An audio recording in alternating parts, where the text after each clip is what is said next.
상견례 자리에서 딸이 모욕당했습니다. 고시생 주제에 여자는 현실을 봐야 한다. 그 한마디가 한 집안을 갈라놓았습니다. 아버지는 그 자리에서 일어났고 딸은 눈물 대신 결심을 선택했습니다. 그리고 3년 뒤 세상은 놀랄만한 방식으로 그들을 다시 마주하게 했습니다. 검사로 선 그녀의 첫 사건. 피고인은 바로 그날 딸을 조롱했던 여동생이었습니다. 운명은 돌고 돌아 그날의 말들을 법정 위에 다시 올려놓았습니다. 복수는 피로 하는 게 아닙니다. 성공으로, 그리고 정의로 하는 겁니다. 이건 단순한 복수가 아닙니다. 상처로부터 일어선 여자, 그리고 우리 시대 모든 딸들의 이야기입니다. 그녀의 이름은 박소영. 그리고 지금부터 진짜 복수가 시작됩니다. 그 전에 잠깐 1초만 투자해서 구독과 좋아요 버튼을 꼭 눌러주세요. 여러분의 한 번의 클릭이 이 이야기를 계속 이어가게 하는 큰 힘이 됩니다. 자, 그럼 지금 바로 시작하겠습니다. 호텔 한켠 VIP 룸. 고급 그릇이 조명을 받아 반짝였다. 천장의 샹들리에는 우아하게 빛을 뿌렸고 테이블 위에는 정갈하게 차려진 한정식이 놓여 있었다. 하지만 그 화려함 속에서 각소영은 숨이 막혔다. 박소영, 28, 사법고시 준비 3년 차, 예비 신랑은 김태준, 35, 대학병원 내과 전문의, 소개팅 석 달 만에 결혼을 결심했고 오늘이 바로 그 첫 만남이었다. 처음부터 공기는 어색했다. 아니, 어색함을 넘어 냉랭했다. 따님은 아직 변호사 아니시죠? 예비 시어머니의 첫마디였다. 인사도 제대로 나누기 전이었다. 소영은 순간 당황했지만 아버지 박진수가 웃으며 답했다. 이제 곧 붙을 겁니다. 워낙 부지런한 아이라서요. 예비 시아버지가 젓가락을 내려놓으며 말했다. 요즘 그 시험 힘들다던데요. 합격률이 얼마나 됩니까? 2% 정도 되죠. 소영이 조심스럽게 대답했다. 2%라. 그는 고개를 저었다. 그럼 떨어질 확률이 98%네. 결혼하면 공부는 좀 접어야죠. 현실적으로 생각하셔야 합니다. 그 순간 예비 신랑의 여동생 박아영이 물잔을 들며 말을 보탰다. 뭐, 아빠 말이 틀린 건 아니죠. 여자분들은 결혼하면 좀 현실적으로 봐야 하니까요. 애 낳고 살림하고 그러면 공부할 시간이 어디 있어요. 그녀는 마치 당연한 진리를 이야기하듯 덤덤했다. 박진수의 얼굴이 굳었다. 손에 쥔 젓가락이 미세하게 떨렸다. 그게 지금 우리 딸한테 할 말입니까? 그의 목소리는 낮았지만 분노가 묻어 있었다. 예비 시어머니가 어깨를 으쓱했다. 사실을 말씀드린 건데 왜 그러세요? 요즘 젊은 친구들은 너무 예민해. 순간 분위기가 싸늘해졌다. 테이블 위의 음식들은 식어가고 있었고 아무도 젓가락을 들지 않았다. 어머니, 김영숙이 급히 말했다. 그냥 웃고 넘어갑시다. 오늘 좋은 날인데요. 하지만 박진수는 자리에서 일어섰다. 죄송하지만 오늘은 여기까지 하겠습니다. 네? 예비 신랑 김태준이 당황했다. 아버님, 무슨 태준 씨. 미안하지만 우리 딸은 이 결혼 못합니다. 박진수는 단호하게 말했다. 사람을 직업으로, 성별로 재단하는 집안과는 인연을 맺을 수 없습니다. 그는 소영의 손을 잡고 일어섰다. 예비 시아버지가 코웃음을 쳤다. 뭐가 그렇게 자존심이 상하십니까? 우리가 뭐 틀린 말 했나요? 틀렸습니다. 박진수가 그를 똑바로 바라봤다. 사람의 가치를 시험 성적과 결혼 여부로 판단하는 건 명백히 틀렸습니다. 우리 딸은 그 어떤 시험보다 귀한 사람입니다. 박아영이 비웃었다. 뭐 저렇게 오버해. 그래봤자 고시생 주제에. 그 말에 박진수는 더 이상 참지 않았다. 주제? 우리 딸이 당신보다 주제가 없다고 생각하십니까? 사실이잖아요. 의사 집안에 고시생이 시집 오는 게 과분한 거 아니에요? 김영숙이 소영의 어깨를 감싸며 일어섰다. 소영은 아무 말도 하지 않았다. 그저 테이블 위에 차가운 음식들을 바라볼 뿐이었다. 눈가가 붉어졌지만 눈물은 흘리지 않았다. 대신 그녀는 입술을 깨물었다. 가자. 소영아. 박진수가 딸의 손을 이끌었다. 문을 나서는 순간 뒤에서 박아영의 목소리가 들렸다. 어머. 진짜 가네. 쟤네 집안 원래 예민하다더니. 그 말을 들은 박진수는 문고리를 잡은 채 잠시 멈췄다. 하지만 돌아보지 않았다. 그냥 문을 닫았다. 복도를 걷는 동안 세 사람은 아무 말도 하지 않았다. 엘리베이터 안에서 김영숙이 소영의 손을 꼭 잡았다. 우리 딸, 괜찮아?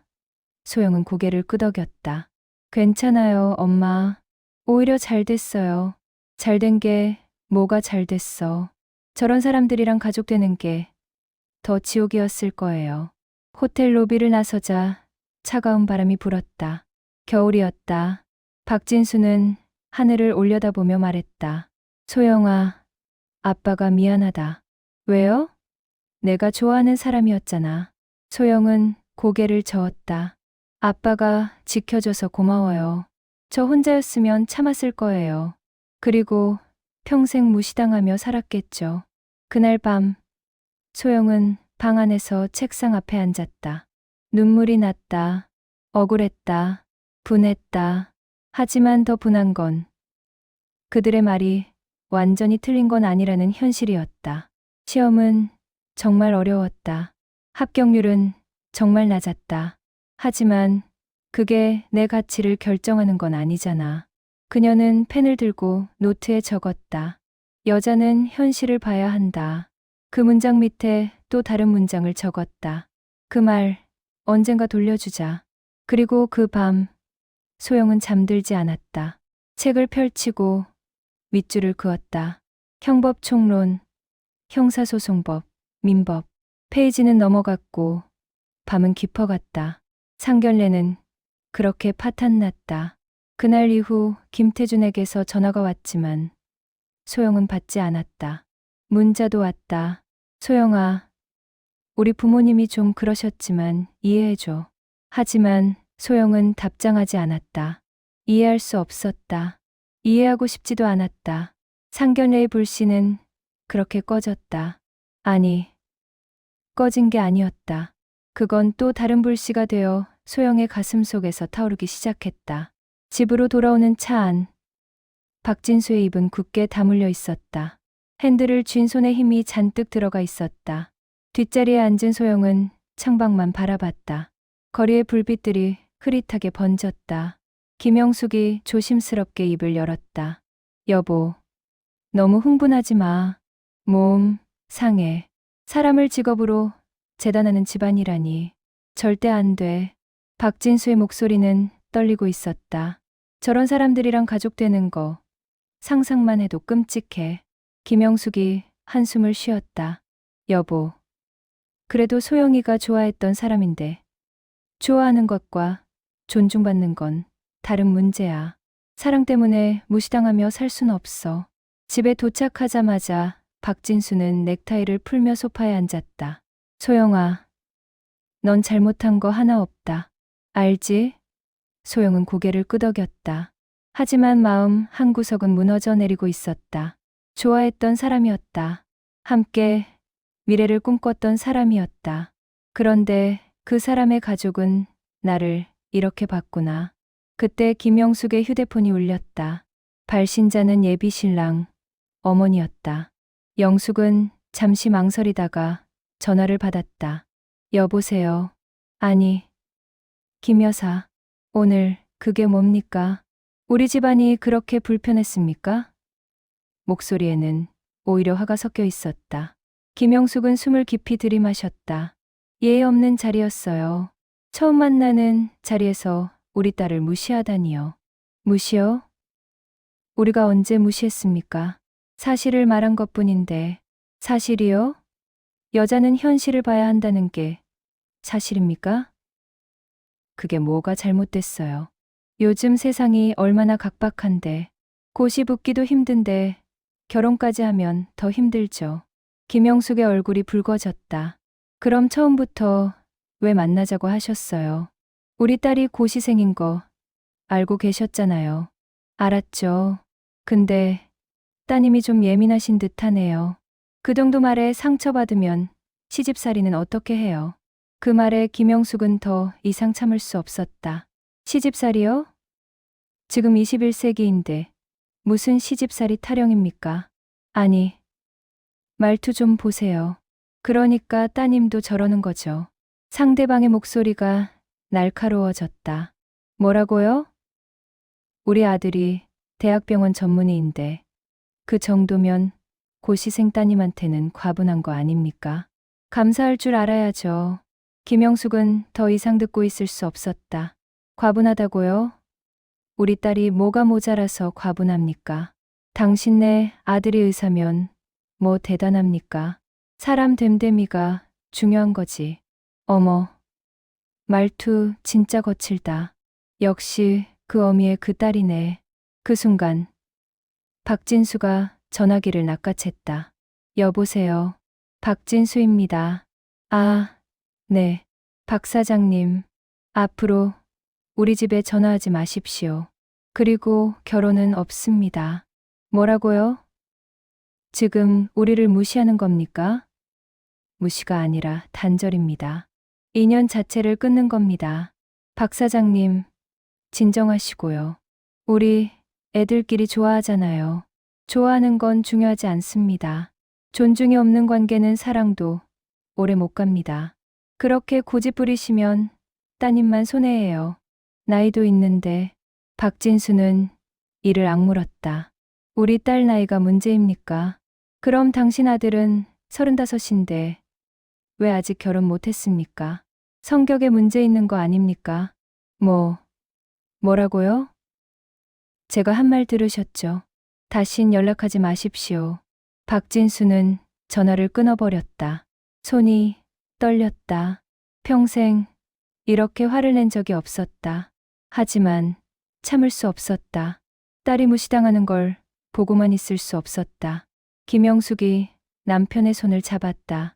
여보, 괜찮아? 괜찮지 않아. 화가 나서 미치겠어. 그는 소파에 주저앉았다. 우리 소영이가 뭐가 모자라서 저런 소리를 들어야 해. 사법고시 준비한다는 게 창피한 일이야? 소영이 아버지 옆에 앉았다. 아빠, 괜찮아요. 저 이제 신경 안 써요. 신경 쓰여. 아빠는 신경 쓰인다. 박진수의 눈가가 붉어졌다. 너 태어나서 지금까지 아빠가 뭐 부끄러웠던 적 한 번도 없어. 항상 자랑스러웠어. 그런데 저 사람들은 널 깔보더라. 그게 너무 화가 나. 김영숙도 눈물을 닦았다. 우리 딸 정말 잘하고 있어. 고시 공부하는 거 얼마나 힘든데. 매일 새벽부터 밤까지 공부하잖아. 맞아. 그런 노력을 무시하다니. 박진수는 주먹을 불끈 쥐었다. 그날 밤 박진수는 잠을 이루지 못했다. 침대에 누워서도 계속 오늘 일이 떠올랐다. 여자는 현실을 봐야 한다. 고시생 주제에 과분하다. 그 말들이 머릿속을 맴돌았다. 화가 났다. 억울했다. 그리고 무엇보다 딸이 상처받은 게 너무 아팠다. 다음 날 아침 박진수는 일찍 일어나 소영의 방문을 노크했다. 소영아, 일어났니? 네, 아빠. 문이 열리고 소영이 나왔다. 이미 씻고 옷을 갈아입은 상태였다. 독서실 가려고요. 그래, 열심히 해. 아빠가 믿는다. 아빠, 응? 저 꼭 붙을게요. 그리고 당당하게 살게요. 박진수는 딸을 끌어안았다. 그래, 우리 딸. 이미 충분히 당당해. 그거 알지? 소영은 고개를 끄덕이며 웃었다. 하지만 그 웃음 뒤에는 단단한 결심이 숨어 있었다. 아버지는 폭발했다. 하지만 그 폭발은 딸을 지키기 위한 것이었다. 세상이 딸을 무시할 때 아버지만은 딸 편에 섰다. 그게 부모였다. 그리고 그날 이후 소영은 더 이상 흔들리지 않았다. 아버지가 자신을 믿어주는 한 세상이 뭐라 하든 상관없었다. 결혼은 끝났다. 하지만 새로운 시작이 열렸다. 복수를 위한 시작이. 결혼 취소 소식이 동네에 퍼지는 데는 하루도 걸리지 않았다. 그리고 그 소식보다 더 빨리 퍼진 건 예비 씨 동생 박아영의 SNS 게시글이었다. 다음 날 오후 김영숙의 친구에게서 전화가 왔다. 영숙아, 너 이거 봤어? 뭘? 박아영이라는 애가 SNS에 글 올렸던데. 김영숙은 급히 휴대폰을 켰다. 박아영의 계정은 공개되어 있었고 어젯밤 11시에 올라온 게시글이 눈에 들어왔다. 요즘 고시생 며느리감은 감정 기복이 심해서 힘드네요. 역시 현실 감각이 부족한 건가. 의사 집안에 시집 오는 게 얼마나 좋은 건데 말이죠. 뭐 어쩌겠어요. 인연이 아니었나 봐요. 글 아래에는 댓글이 25개나 달려 있었다. 언니, 고생 많으셨어요. 고시생이면 공부만 하느라 세상 물정 모르죠. 의사 집안 며느리 되기 힘든데 아까운데요. 요즘 여자들 너무 예민해. 댓글을 읽는 김영숙의 손이 떨렸다. 이게 뭐야, 이게 대체 뭐야. 김영숙은 전화기를 내려놓고 남편을 불렀다. 여보, 여보. 박진수가 급히 달려왔다. 왜 그래? 이것 좀 봐. 박아영이란 애가 SNS에 우리 딸 조롱하는 글 올렸어. 박진수는 휴대폰 화면을 보더니 얼굴이 붉게 달아올랐다. 이 무슨 이건 명예훼손 아니야? 그 애. 사돈이 되기도 전에 우리를 완전히 우습게 보내. 김영숙은 분노로 떨었다. 당장 전화해서 따지자. 안 돼. 그러면 우리만 더 이상해 보여. 박진수는 이를 악물었다. 그 집안은 품격도 배려도 없어. 아예 상종하지 말자.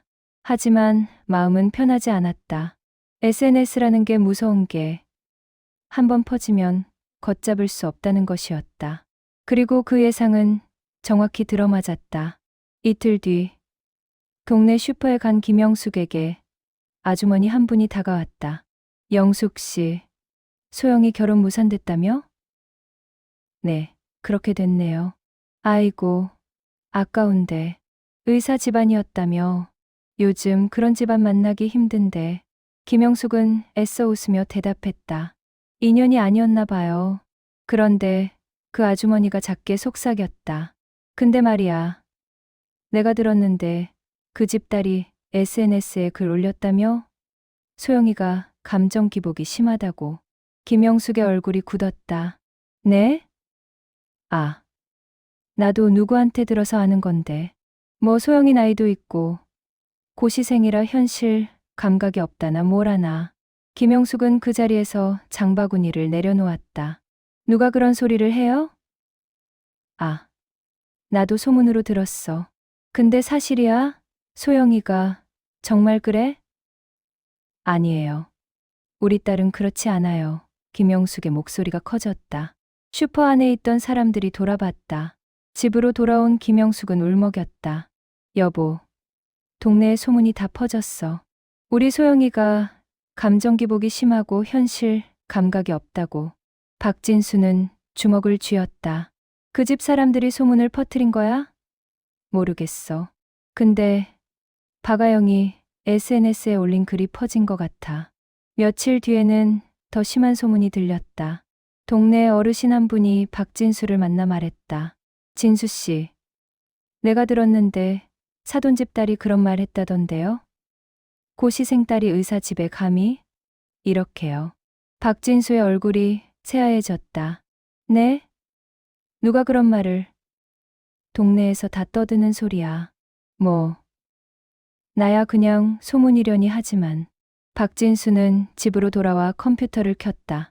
박아영의 SNS를 들어가 봤다. 그런데 이미 그 게시글은 삭제된 상태였다. 하지만 캡처본이 인터넷 커뮤니티에 돌아다니고 있었다. 누군가 캡처해서 올린 것이었다. 댓글에는 온갖 추측들이 달려 있었다. 이 고시생이 누군지 궁금하네. 의사지방 거절당한 거 아니야? 아니면 성격에 문제 있거나 요즘 여자들 너무 까다로워. 박진수는 화면을 더 이상 볼 수 없었다. 딸이 이렇게 조롱받는 걸 보고만 있을 수 없었다. 그날 밤 박진수는 결심했다. 휴대폰을 들고 예비 신랑 김태준에게 전화를 걸었다. 여보세요. 태준 씨. 아, 아버님. 무슨 일이세요? 결혼. 완전히 없던 일로 합시다. 네, 아버님. 저희 부모님이 좀 그러셨지만 이해해 주시면. 이해요? 당신 여동생이 SNS에 우리 딸 조롱하는 글 올린 거 아시나요? 김태준은 잠시 말을 멈췄다. 그게 아영이가 좀 철없어서요. 제가 혼냈습니다. 혼냈다고 끝입니까? 그 글 때문에 우리 딸이 동네에서 얼마나 창피를 당하는지 아십니까? 죄송합니다. 제가 사과드리겠습니다. 사과는 필요 없습니다. 그냥 우리 집안이랑 인연을 끊어 주십시오. 아버님, 저는 소영 씨를 정말 좋아합니다. 한 번만 기회를 주십시오. 박진수는 한숨을 쉬었다. 태준 씨, 당신은 좋은 사람인 것 같습니다. 하지만 가족은 바꿀 수 없습니다. 당신 가족과 우리는 맞지 않아요. 아버님, 이제 그만 끊겠습니다. 다신 연락하지 마십시오. 박진수는 전화를 끊었다. 손이 떨렸다. 화가 났다. 억울했다. 하지만 무엇보다 딸이 이렇게 조롱받는 게 너무 괴로웠다. 소영은 그 모든 소문을 알고 있었다. 하지만 아무 말도 하지 않았다. 그저 매일 아침 독서실로 향했다. 책상 앞에 앉아 책을 펼쳤다. 그리고 공부했다. 한 글자 한 글자 외우며 한 문제 한 문제 풀어나갔다. 책상 옆 벽에는 포스트잇 하나가 붙어 있었다. 여자는 현실을 봐야 한다. 그 말. 반드시 돌려주자.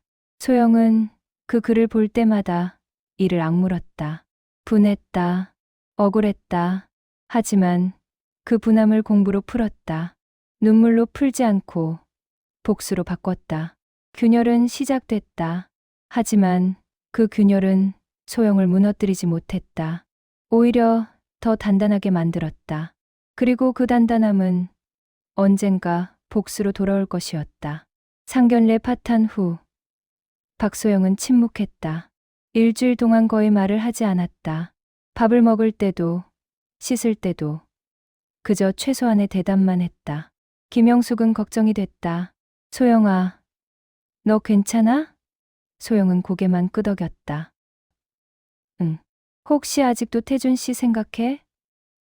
아니, 엄마. 어느 날 저녁, 소영이 먼저 입을 열었다. 엄마, 나 그냥 공부에 집중할래. 결혼이 전부는 아니니까. 김영숙은 딸의 손을 잡았다. 그래도 너무 상처받았잖아. 상처는 나을 수 있어요. 시간이 지나면 대신 복수는 잊지 않을 거예요. 복수? 김영숙은 놀란 표정을 지었다. 무슨 복수? 말로 하는 복수 말고요. 성공으로 하는 복수요. 제가 검사가 되면 그 사람들이 뭐라고 할까요? 소영의 눈빛이 달라져 있었다. 예전의 온화함은 사라지고 날카로운 결기가 서려 있었다. 그 사람들은 제가 현실 감각이 없다고 했어요. 여자는 결혼하면 공부 접어야 한다고 했고요. 그럼 제가 증명할게요. 여자도 할 수 있다는 걸, 고시생도 성공할 수 있다는 걸. 김영숙은 딸을 꼭 안았다. 우리 딸, 많이 아팠구나. 아팠어요. 근데 이제는 화가 나요. 그 화를 힘으로 바꿀 거예요. 다음 날부터 소영의 일과가 바뀌었다. 새벽 5시에 일어나 6시에 독서실로 향했다. 점심시간에도 책을 놓지 않았다. 저녁에는 밤 11시까지 공부했다. 집에 돌아와서도 1시간 더 복습했다. 하루에 18시간을 공부에 쏟았다. 어머니가 걱정했다. 소영아, 너무 무리하는 거 아니야? 몸 상해. 괜찮아요, 엄마. 이 정도는 견딜 수 있어요. 그래도 좀 쉬어. 건강이 먼저야. 소영은 고개를 저었다. 쉬면 생각나요. 그 사람들 말이. 그래서 더 공부하는 게 나아요. 독서실 책상 위에는 포스트잇들이 빼곡했다. 여자는 현실을 봐야 한다. 그 말 돌려주자. 고시생 주제의 검사가 되면 보자. 감정 기복이 심하다. 법은 감정이 아니라 이성으로 한다. 하나하나가 소영의 동력이었다. 분노를 힘으로, 상처를 무기로 바꾸는 주문들이었다. 친구 민지가 전화를 걸어왔다. 소영아, 너 요즘 너무 무리하는 거 아니야? 독서실에서 밥도 안 먹고 공부만 한다며. 괜찮아. 나 지금 집중하고 있어. 그래도 건강 챙겨. 내가 쓰러지면 그 사람들만 좋은 일이야. 그 말에 소영은 멈칫했다. 맞아. 내가 쓰러지면 안 되지. 소영은 스케줄을 조금 조정했다. 밥은 제때 먹고 잠은 최소 5시간은 자기로 했다. 건강을 해치면 공부도 할 수 없다는 걸 알았다. 마라톤이었다. 단거리가 아니라 장거리였다. 끝까지 뛰려면 페이스 조절이 필요했다. 1년이 지났다. 소영은 모의고사 성적이 조금씩 올랐다. 예전에는 평균 60점대였다면 이제는 75점을 넘었다. 합격선이 평균 80점이었다. 조금만 더 올리면 됐다. 소영은 악착같이 공부했다. 틀린 문제는 5번씩 풀었다. 이해 안 되는 개념은 새벽까지 파고들었다. 2년이 지났다. 모의고사 성적은 평균 80점을 넘었다. 합격권이었다. 하지만 소영은 안심하지 않았다. 더 공부했다. 85점, 90점을 목표로 삼았다. 붙는 것만으로는 부족했다. 상위권으로 붙고 싶었다. 당당하게, 누구도 무시할 수 없게. 어느 날 어머니가 말했다. 소영아, 혹시 김태준 씨한테 미련 남았어? 소영은 고개를 저었다. 하나도 없어요. 그럼 왜 이렇게 자신을 몰아붙여? 미련이 아니라 자존심이에요, 엄마. 저 무시당한 거 잊을 수가 없어요. 무시당한 건 그 사람들 잘못이야. 내 잘못이 아니고. 알아요. 근데 세상은 그렇게 안 봐요. 붙으면 실력이고 떨어지면 핑계예요. 그래서 붙어야 해요. 상위권으로. 김영숙은 딸의 손을 잡았다. 우리 딸, 이미 충분히 잘하고 있어. 아직이에요. 합격하기 전까진 아직이에요. 3년째 되던 해. 드디어 사법고시 날이 왔다. 소영은 시험장에 들어가며 깊게 숨을 들이마셨다. 오늘이다. 오늘이 그날이다. 시험지를 받았다. 손이 떨렸다. 하지만 첫 문제를 읽는 순간 모든 떨림이 사라졌다. 그동안 풀었던 문제들이 스쳐 지나갔다. 손은 자동으로 움직였다. 시험이 끝나고 나왔을 때 하늘이 유난히 맑았다. 소영은 하늘을 올려다보며 웃었다. 잘 봤어. 이번엔 진짜 잘 봤어. 집으로 돌아와 어머니에게 말했다. 엄마, 잘 본 것 같아. 정말? 응. 이번엔 자신 있어. 2달 뒤 합격자 발표 날. 소영은 컴퓨터 앞에 앉았다. 손이 떨렸다. 마우스를 클릭했다. 화면이 로딩되고 합격자 명단이 떴다. 바을 클릭했다. 스크롤을 내렸다. 박소영. 3글자가 보였다. 됐다 됐어. 소영은 자리에서 벌떡 일어났다. 엄마, 아빠, 붙었어. 합격했어. 김영숙이 달려왔다. 정말, 정말? 화면을 보더니 딸을 끌어안았다. 우리 딸, 이제 세상에 인정받았어. 박진수도 눈물을 닦으며 말했다. 소영아, 정말 수고했다. 아빠가 자랑스럽다. 소영은 울지 않았다. 웃었다. 환하게. 그동안의 고생, 상처, 분노, 모든 게 보상받는 순간이었다. 그녀는 책상 위에 포스트잇을 떼어냈다. 여자는 현실을 봐야 한다. 그 말 돌려주자. 그 쪽지를 보며 중얼거렸다. 이제는 내가 판단받는 쪽이 아니야. 내가 판단하는 쪽이야. 합격 소식은 동네에 퍼졌다. 슈퍼 아주머니가 축하한다며 떡을 보내왔다. 동네 어르신들도 축하 인사를 했다. 소영이 대단하네. 검사됐다며? 네, 감사합니다. 그때 결혼 무산된 거 잘 된 거야. 공부에 집중할 수 있어서. 김영숙은 그 말을 들으며 씁쓸하게 웃었다. 그때는 뭐라고 했던가. 고시생이 현실 감각이 없다고. 의사 집안 거절당했다고. 이제는 입장이 바뀌었네. 소영은 그 모든 말을 들었지만 아무 반응도 하지 않았다. 그저 다음 단계를 준비했다. 검사 임용. 그리고 첫 사건. 각오는 현실이 됐다. 복수는 시작됐다. 그리고 그 복수의 끝에는 예상치 못한 운명이 기다리고 있었다. 검사 임용 후 첫 출근. 소영은 검찰청 건물 앞에서 잠시 멈춰 섰다. 높은 건물이 햇살을 받아 반짝였다. 드디어 여기까지 왔구나. 가슴이 벅찼다. 3년의 고생, 수많은 밤샘, 그리고 상처. 모든 게 이 순간을 위한 것이었다. 사무실에 들어서자 선배 검사들이 반겼다. 박소영 검사님, 환영합니다. 감사합니다. 소영은 자신의 책상에 앉았다. 이름표가 놓여 있었다. 검사 박소영. 세 글자를 보며 웃음이 났다. 이제 나도 검사구나. 첫 주는 적응 기간이었다. 선배들과 함께 사건을 검토하고 법정에 배석하며 분위기를 익혔다. 그리고 둘째 주 월요일, 팀장이 소영을 불렀다. 박 검사님, 첫 사건 배당 나왔어요. 감사합니다. 소영은 서류를 받았다. 사무실로 돌아와 서류를 펼치는 순간 손이 멈췄다. 피고인 이름 안에 적힌 세 글자, 박아영. 소영의 심장이 쿵 내려앉았다. 설마 그 아영? 혹시나 하는 마음에 주민등록번호를 확인했다. 생년월일이 일치했다. 맞았다. 예비 시동생이었던 그 박아영이었다. 소영은 서류를 천천히 읽어 내려갔다. 사건 개요에는 이렇게 적혀 있었다.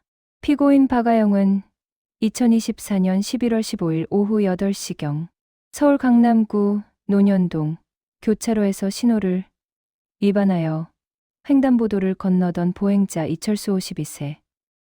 남를 승용차로 충격하였음. 이후 피고인은 피해자를 방치한 채 현장을 이탈하였으며 피해자는 골반골절 및 뇌진탕 등 전치 8주의 상해를 입음. 소영은 숨을 깊게 들이마셔야 했다. 뺑소니. 그것도 중상해를 입힌 뺑소니였다. 계속 읽어 내려갔다. 피고인은 사고 후 약 2시간 뒤 자택 인근 세차장에서 차량을 세척한 사실이 CCTV로 확인되었으며 경찰 조사에서 사고 사실을 인지했음에도 불구하고 고의로 현장을 이탈했다고 진술함. 증거인멸까지. 소영은 서류를 내려놓고 천장을 올려다봤다. 세상이 돌고 도는구나. 3년 전 상견례에서 자신을 무시했던 그 사람이 지금 자신의 첫 사건 피고인으로 앉아 있었다. 이게 우연일까? 운명일까? 소영은 팀장에게 찾아갔다. 팀장님, 이 사건 제가 맡아도 될까요? 왜요? 뭔가 문제 있어요? 아니, 문제는 없는데 피고인 이름이 제가 아는 사람이랑 같아서요. 같은 이름이면 괜찮죠. 동명이인일 수도 있고 혹시 아는 사람 맞으면 그때 회피 신청하면 돼요. 이 사건 제가 맡겠습니다. 소영의 목소리는 단호했다. 괜찮겠어요? 첫 사건치곤 좀 무거운데. 뺑소니에 중상해까지. 괜찮습니다. 오히려 운명 같기도 하네요. 팀장은 고개를 갸웃했지만 더 묻지 않았다. 소영은 사무실로 돌아와 사건 기록을 처음부터 다시 읽었다. 사고 당일 CCTV 영상, 목격자 진술, 피해자 진술서, 병원 진단서, 하나하나 꼼꼼히 검토했다. 박아영의 진술서도 있었다. 사고 당시 너무 놀라서 브레이크와 엑셀을 헷갈렸습니다. 사람을 친 건 알았지만 무서워서 그냥 도망갔습니다. 죄송합니다. 소영은 진술서를 읽으며 코웃음을 쳤다. 무서워서. 그럼 피해자는 얼마나 무서웠을까? CCTV 영상을 재생했다. 횡단보도에 녹색 신호가 켜지고 보행자들이 건너기 시작했다. 그때 빨간 신호를 무시한 흰색 승용차가 빠른 속도로 들어왔다. 쾅! 한 남자가 튕겨나갔다. 차는 잠시 멈칫하더니 그대로 가속해서 사라졌다. 소영은 영상을 멈추고 한참을 바라봤다. 저건 실수가 아니야. 선택이야. 사람을 치고도 도망간 거야. 분노가 치밀어 올랐다. 하지만 감정을 억눌렀다. 검사는 감정으로 일하는 사람이 아니었다. 증거로, 법으로 말해야 했다. 다음 날, 소영은 피해자 이철수를 만났다. 병원, 입원실이었다. 그는 침대에 누워 있었고, 다리에는 깁스가 되어 있었다.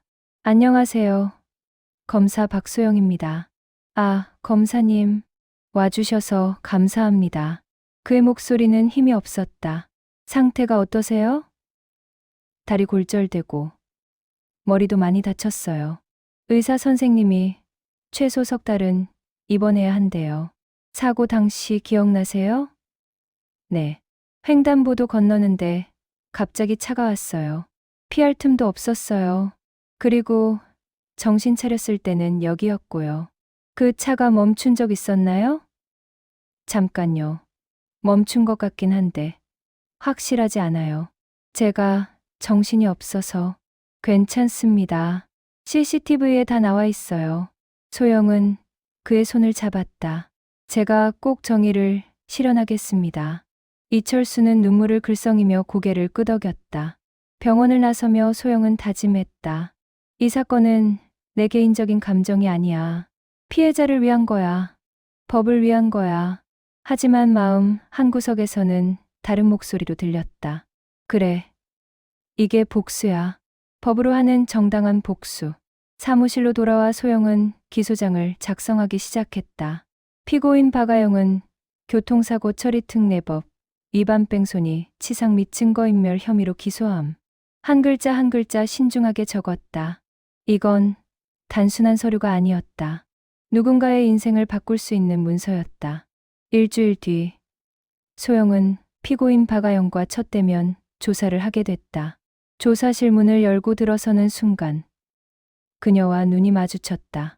박아영의 얼굴이 새하얘졌다. 소소영아. 소영은 냉정하게 대답했다. 피고인 박아영 씨. 앉으세요. 검사님이 설마 내가? 박아영은 떨리는 목소리로 물었다. 네. 저입니다. 그리고 이제부터는 말을 놓지 마세요. 여기선 검사와 피고인 관계니까요. 소영은 서류를 펼치며 차갑게 말했다. 그 순간 둘 사이의 공기가 얼어붙었다. 3년 만에 재회. 하지만 그때와는 완전히 다른 위치에서 운명은 정말 묘하게 돌아갔다. 그리고 이제 진짜 복수가 시작되려 하고 있었다. 법정 조사실은 차갑고 고요했다. 형광등, 불빛이 테이블을 하얗게 비췄다. 마주 앉은 두 사람. 한쪽은 검사 박소영. 다른 한쪽은 피고인 박아영. 3년 전 같은 식탁에 앉았던 두 사람이 이제는 완전히 다른 위치에서 마주 보고 있었다. 피고인 박아영 씨, 진술을 시작하시죠. 소영의 목소리는 냉정했다. 감정을 배제한 검사의 목소리였다. 박아영은 손을 떨며 물컵을 잡았다. 소영아 아니, 검사님. 나 진짜 일부러 그런 거 아니야. 사고였어. 사고라면 왜 현장을 이탈했습니까? 무서웠어. 사람을 쳤다는 게 믿기지 않아서 그냥 도망쳤어. 무서웠다고 도망가는 게 정당화됩니까? 소영은 서류를 넘기며 물었다. 사고 후 2시간 뒤 세차장을 방문한 사실이 확인됐는데요. 박아영의 얼굴이 굳었다. 그건 차가 더러워서 사고 흔적을 지우려 한 거 아닙니까? 아니야. 진짜 차가 더러워서 그랬어. 목소리가 높아졌다. 소영은 침착하게 CCTV 사진을 꺼냈다. 이 사진 보시죠. 세차 전 차량 사진입니다. 범퍼 쪽의 흠집과 혈흔으로 추정되는 붉은 얼룩이 보이죠? 박아영은 사진을 보고 고개를 돌렸다. 그걸 왜 지웠습니까? 몰랐어. 그냥 무의식적으로. 무의식적으로 증거를 인멸했다. 소영은 차갑게 물었다. 그럼 의식적으로 한 건 뭡니까? 사람을 치고 도망간 것? 소영아, 제발. 박아영의 눈에서 눈물이 흘렀다. 그때 정말 당황해서 그랬어. 내가 나라면 어땠겠어? 저라면 차를 멈추고 119를 불렀을 겁니다. 소영의 대답은 단호했다. 그게 사람이 할 일이니까요. 박아영은 고개를 숙였다. 한참 침묵이 흐른 뒤 그녀가 작게 말했다. 그때 상견례 때 내가 한 말 때문에 이러는 거야? 소영은 펜을 내려놓았다. 무슨 말씀이세요? 내가 아직도 그때 일 때문에 화났잖아. 그래서 나한테 이렇게 차갑게 대하는 거 아니야? 소영은 박아영을 똑바로 바라봤다. 그땐 사돈이 될 뻔한 사이였지만 지금은 검사와 피고인이죠. 개인적인 감정은 여기서 의미가 없어요. 거짓말. 내 표정 보면 알아. 아직도 그때 일 잊지 못했잖아. 잊었든 안 잊었든 상관없습니다. 제가 지금 보는 건 증거뿐이에요. 박아영이 울먹였다. 사람이 놀라면 실수할 수도 있잖아. 그럴 수 있잖아. 사람을 치고 도망친 건 실수가 아니라 선택이에요. 소영은 서류를 넘기며 말했다. CCTV를 보면 차량이 잠시 멈춘 게 확인됩니다. 그 순간 당신은 선택했어요. 멈출지, 도망갈지, 그리고 도망을 택했죠. 그리고 세차장에 간 것도 선택이었어요. 흔적을 지울지, 경찰서에 자수할지, 또 나쁜 선택을 했죠. 소영의 목소리는 점점 차가워졌다. 당신의 선택 때문에 피해자는 골반이 골절되고 뇌진탕을 입었습니다. 지금도 병원에 입원 중이고요. 박아영은 얼굴을 손으로 가렸다. 미안해. 정말 미안해. 미안하다는 말은 피해자에게 하세요. 저한테 할 말은 아니에요. 소영은 노트북을 열어 피해자 진술 영상을 재생했다. 화면에는 병원 침대에 누운 이철수가 나왔다. 검사님, 저는 그냥 횡단보도를 건넜을 뿐이에요. 초록불이었어요. 근데 갑자기 차가 왔고 정신을 차렸을 때는 여기 병원이었어요. 다리가 부러져서 석 달은 일도 못해요. 저는 일용직 노동자라 일 못하면 수입이 없어요. 애들 학원비도 못 내고. 목소리가 떨렸다. 박아영은 화면을 보다가 고개를 돌렸다. 그만 보여줘. 왜요? 당신이 한 일인데 보기 싫습니까? 미안하다고. 정말 미안하다고. 소영은 노트북을 닫았다. 미안하다는 말로 다 해결됩니까? 피해자의 부러진 다리가 미안하다는 말로 낫습니까? 조사실은 다시 고요해졌다. 박아영은 고개를 숙인 채 울고 있었다. 소영은 그 모습을 바라보며 복잡한 감정을 느꼈다. 미안하다는 건 알았다. 진심으로 후회하고 있다는 것도. 하지만 그게 죄를 없애주지는 않았다. 그때 상견례에서 내가 철이 없어서 그랬어. 내 기분 나쁘게 한 거 정말 미안해. 그날 괜히 기분이 올라서 말을 함부로 했어. 박아영이 눈물을 닦으며 말했다. 그 한마디가 우리 가족을 갈라놨죠. 소영은 담담하게 대답했다. 그래도 봐줄 수 있잖아. 우리 한때 가족 될 뻔했잖아. 법은 가족 감정으로 움직이지 않습니다. 그리고 우리는 가족이 된 적 없어요. 넌 진짜 냉정하다. 박아영이 소영을 노려봤다. 그날 당신이 보여준 현실보다 덜 냉정해요. 소영은 서류를 정리하며 일어섰다. 조사는 여기까지 하겠습니다. 다음 조사 날짜는 추후 통보하겠습니다. 소영아. 아니 검사님. 박아영이 급히 일어섰다. 한 번만, 딱 한 번만 기회를 줘. 합의할게. 피해자한테 보상할게. 합의는 피해자와 하세요. 저는 검사일 뿐입니다.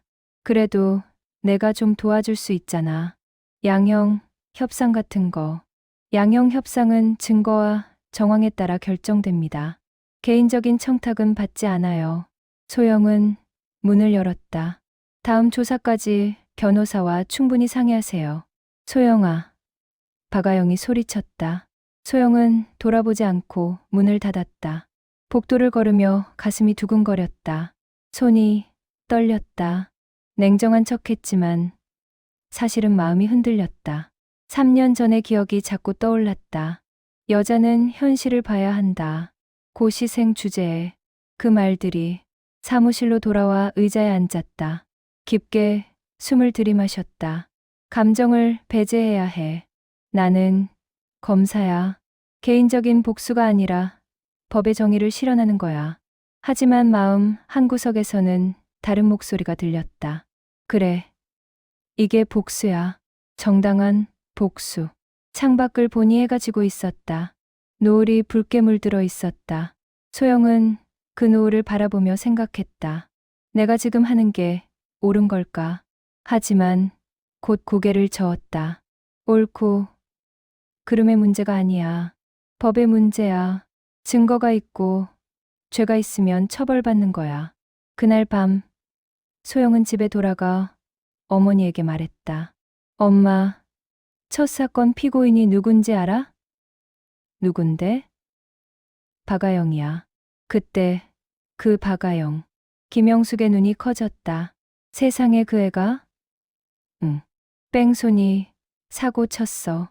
사람 치고 도망갔대. 하늘이 무섭지도 않나. 김영숙이 혀를 찼다. 그래서 어떻게 할 거야? 당연히 법대로 할 거지. 내 감정은 중요하지 않아. 그래도 마음 복잡하겠다. 복잡하긴 한데 이게 운명인가 봐. 법으로 만나게 된 게. 소영은 방으로 들어가 창문을 열었다. 차가운 바람이 들어왔다. 하늘엔 별이 반짝이고 있었다. 박아영. 이제는 내가 현실을 봐야 할 차례야. 소영은 작게 중얼거렸다. 복수는 시작됐다. 그리고 끝은 법정에서 결정될 것이었다. 재판 당일 법정은 엄숙했다. 방청석에는 피해자 가족과 피고인 가족이 각각 앉아 있었다. 소영은 검사석에 앉아 서류를 정리했다. 맞은편 변호인석에는 박아영과 그녀의 변호사가 앉아 있었다. 박아영은 고개를 숙인 채 손을 꼭 쥐고 있었다. 모두 일어서 주십시오. 법정 경위 목소리가 울렸다. 판사가 입장했다. 모두가 일어섰다가 다시 앉았다. 제4천 287호 사건. 교통사고 처리 특례법 위반 등 피고인 박아영에 대한 공판을 시작하겠습니다. 판사가 선언했다. 소영은 자리에서 일어나 증거를 제시하기 시작했다. 존경하는 재판장님. 검사 박소영입니다. 먼저 사고 당시 CCTV 영상을 제출하겠습니다. 대형 화면에 영상이 재생됐다. 횡단보도, 녹색 신호, 그리고 빠른 속도로 들어오는 흰색 차량. 쾅. 사람이 튕겨나가는 장면. 차는 잠시 멈칫하더니 그대로 사라졌다. 방청석에서 한숨 소리가 들렸다. 피해자 아내로 보이는 여성이 눈물을 닦았다. 피고인은 신호를 위반하고 횡단보도를 건너던 피해자를 충격했습니다. 그리고 피해자를 방치한 채 현장을 이탈했습니다. 소영의 목소리는 단호했다. 변호사가 일어섰다. 재판장님, 피고인은 당시 극도로 당황한 상태였습니다. 패닉 상태에서 올바른 판단을 하지 못한 것입니다. 패닉 상태라 하더라도 사람을 치고 도망간 건 명백한 범죄입니다. 소영이 반박했다. 다음 증거를 제시하겠습니다. 소영은 두 번째 사진을 화면에 띄웠다. 이것은 사고 2시간 후 피고인이 방문한 세차장의 CCTV입니다. 화면에는 박아영이 세차장 직원과 대화하는 모습이 나왔다. 피고인은 사고 후 세차장으로 이동해 차량을 세척했습니다. 특히 범퍼 부분을 집중적으로 세척하도록 요청했습니다. 이는 명백한 증거인멸 의도입니다. 소영은 판사를 바라보며 말했다. 사고의 충격으로 범퍼에 남은 혈흔과 흠집을 지우기 위해 즉시 세차를 한 것입니다. 이는 패닉 상태의 행동이 아니라 계획적인 증거 인멸입니다. 변호사가 다시 일어섰다. 재판장님, 피고인은 단순히 차가 더러워서 세차를 한 것입니다. 증거 인멸의 의도는 없었습니다. 그렇다면 왜 하필 사고 당일, 그것도 2시간 뒤에 세차를 했습니까? 소영이 날카롭게 물었다. 판사가 피고인에게 물었다. 피고인, 인정합니까? 박아영은 떨리는 목소리로 대답했다. 무서웠어요. 너무 무서워서 그냥 어떻게 해야 할지 몰랐어요. 무서웠다면 경찰에 신고했어야죠. 왜 세차장에 갔습니까? 그때는 생각이 안 났어요. 그냥 집으로 가고 싶었고 차가 더러워 보여서. 박아영의 말은 점점 작아졌다. 소영은 다음 서류를 펼쳤다. 피해자 진술서를 낭독하겠습니다. 저는 이철수입니다. 사고 당일 퇴근길에 횡단보도를 건너다 차에 치였습니다.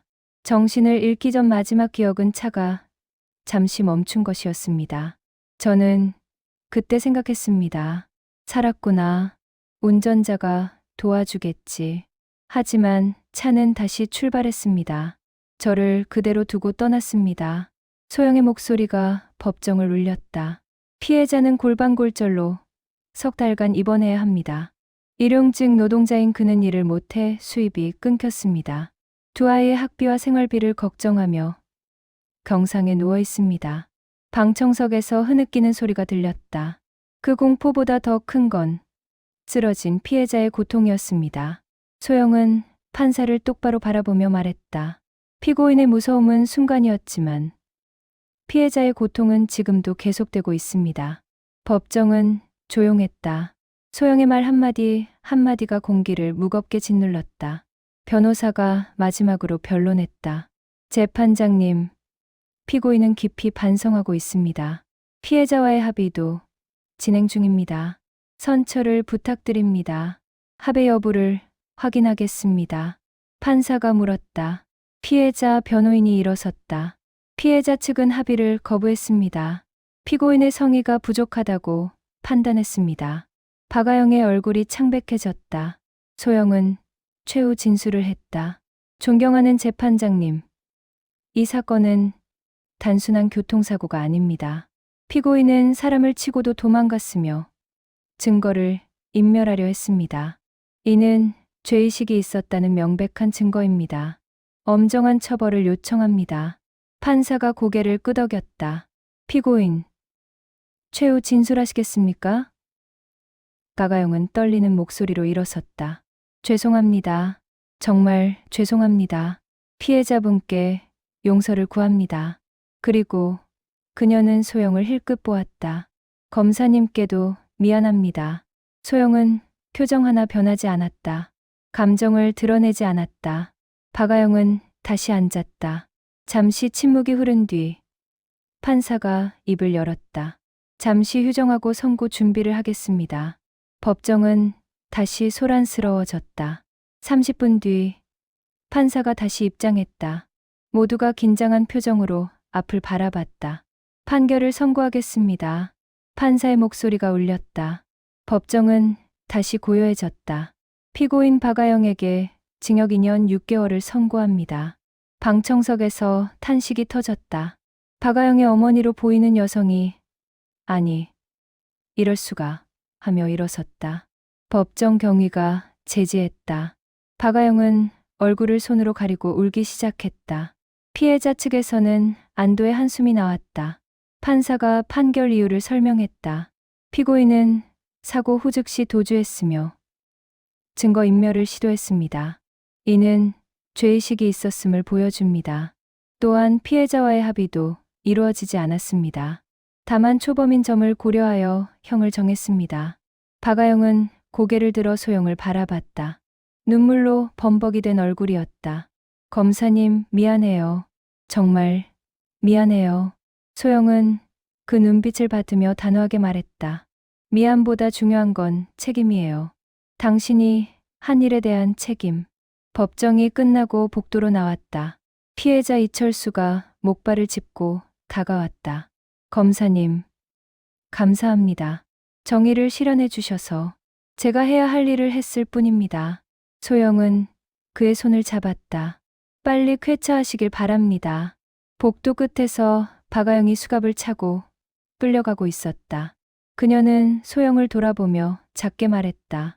검사님, 그때 현실을 봐야 한다고 했었지. 이게 현실이네. 소영은 고개를 끄덕였다. 맞아요. 법 앞에선 모두가 현실이에요. 그 순간 소영은 묘한 감정을 느꼈다. 복수의 쾌감? 아니었다. 정의의 실현? 그것도 완전히는 아니었다. 그저 한 사람이 자신의 행동에 대한 대가를 치르는 걸 지켜본 것뿐이었다. 개인적인 감정은 중요하지 않았다. 법이 중요했다. 소영은 법원을 나서며 하늘을 올려다봤다. 구름 사이로 햇살이 비치고 있었다. 끝났다. 첫 사건이 끝났다. 가슴이 뭉클했다. 복수는 달콤하지 않았다. 그저 씁쓸했다. 하지만 옳은 일이었다. 그건 확신할 수 있었다. 휴대폰이 울렸다. 아버지였다.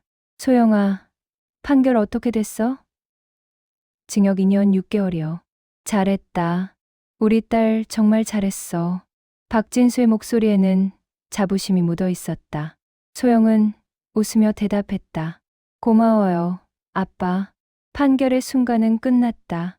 하지만 진짜 이야기는 이제 시작이었다.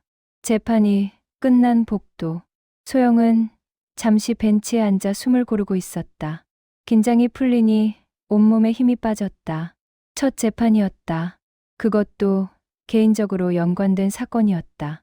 감정을 억누르느라 얼마나 힘들었는지 이제야 실감이 났다. 소영아, 뒤에서 아버지의 목소리가 들렸다. 박진수가 김영숙과 함께 다가왔다.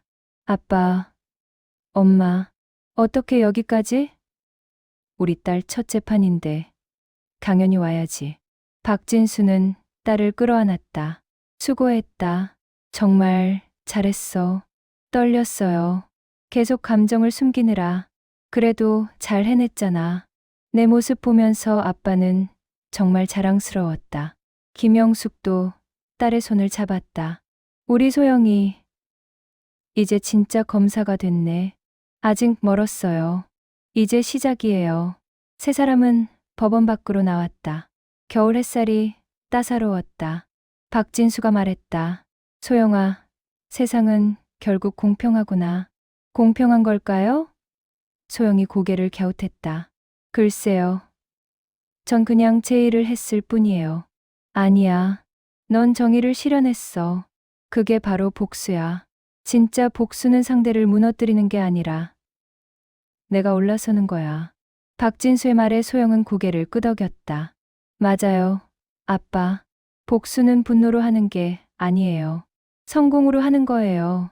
잠시 뒤. 복도 끝에서 박아영이 수갑 찬 손으로 얼굴을 가린 채 끌려갔다. 교도관 2명이 그녀를 호송하고 있었다. 소영은 그 모습을 멀리서 바라봤다. 박아영도 소영을 발견했다.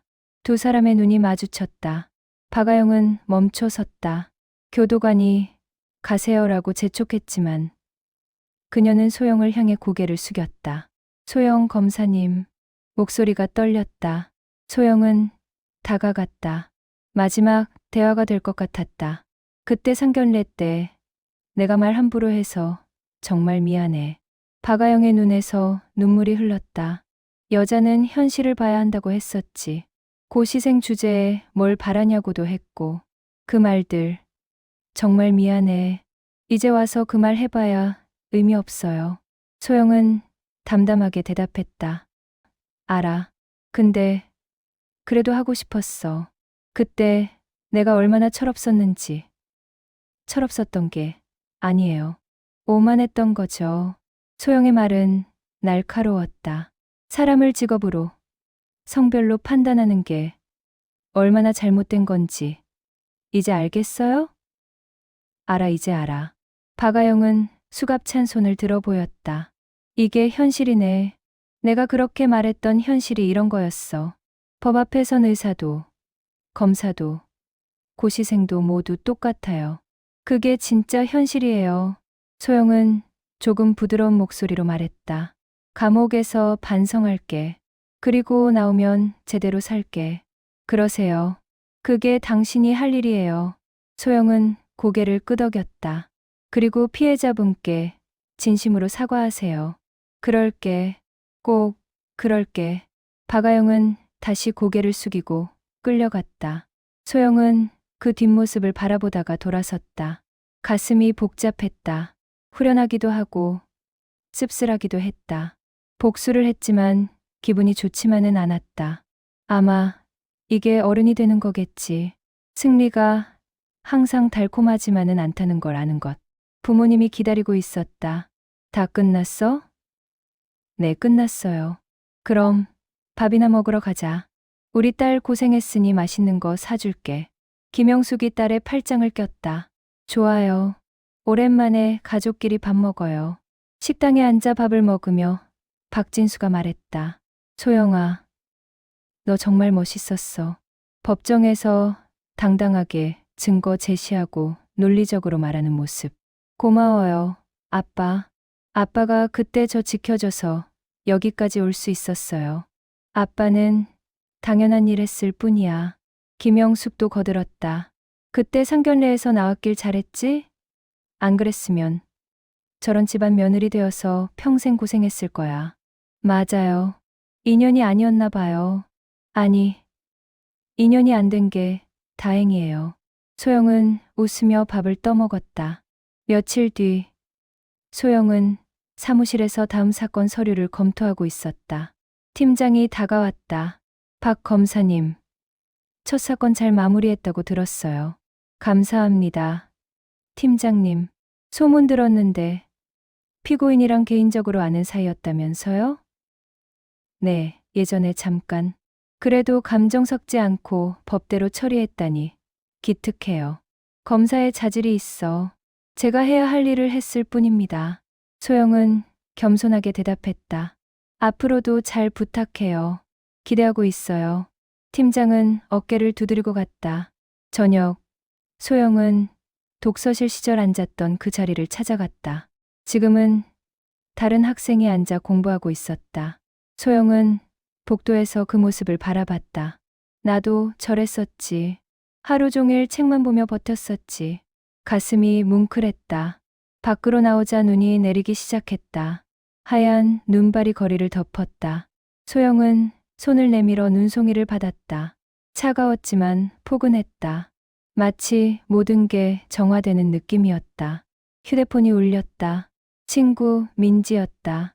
소영아, 너 재판 이겼다며? 축하해. 고마워. 그 박아영이라는 사람, 내가 아는 사람이었다며? 소문 들었어. 응. 예전에 잠깐. 대박. 운명적이다. 근데 기분 어때? 후련해. 소영은 잠시 생각하다 대답했다. 후련하기도 하고 복잡하기도 해. 복수를 했는데 기분이 이상해. 왜? 복수가 날 행복하게 해줄 줄 알았는데. 그렇지 않더라. 그냥 한 사람이 대가를 치르는 걸 봤을 뿐이야. 그게 어른이 되는 거 아닐까. 복수가 달콤하지 않다는 걸 아는 것. 민지의 말에 소영은 웃었다. 맞아. 어른이 됐나 봐. 어쨌든 축하해. 넌 정말 대단해. 고마워. 민지야. 전화를 끊고 소영은 눈 내리는 거리를 걸었다. 발자국이 눈 위에 찍혔다. 하나, 둘, 셋. 그 발자국을 뒤돌아보니 길게 이어져 있었다. 내가 여기까지 왔구나. 3년 전 상견례 날부터 오늘까지 긴 여정이었다. 집 앞에 도착했을 때 어머니가 현관에서 기다리고 있었다. 어머, 눈 오는데 왜 걸어왔어? 그냥 걷고 싶었어요. 들어와. 따뜻한 차 끓여줄게. 김영숙은 딸을 집 안으로 이끌었다. 거실에는 아버지가 TV를 보고 있었다. 뉴스에서 법원 소식이 나오고 있었다. 소영아 왔어? 네, 아빠. 오늘도 수고했다. 항상 같은 말씀 하시네요. 소영은 웃으며 아버지 옆에 앉았다. 소영아, 박진수가 딸을 바라봤다. 응? 넌 정말 훌륭한 검사야. 그리고 더 훌륭한 사람이고. 감작이 왜 그러세요? 그냥 말하고 싶었어. 내가 자랑스럽다고. 소영은 아버지를 껴안았다. 아빠, 사랑해요. 나도 사랑한다, 딸. 두 사람은 한참을 그렇게 안고 있었다. 밖에서는 눈이 계속 내렸다. 하얀 눈이 세상을 덮으며 모든 상처를 지우는 것 같았다. 그날 밤, 소영은 일기를 썼다.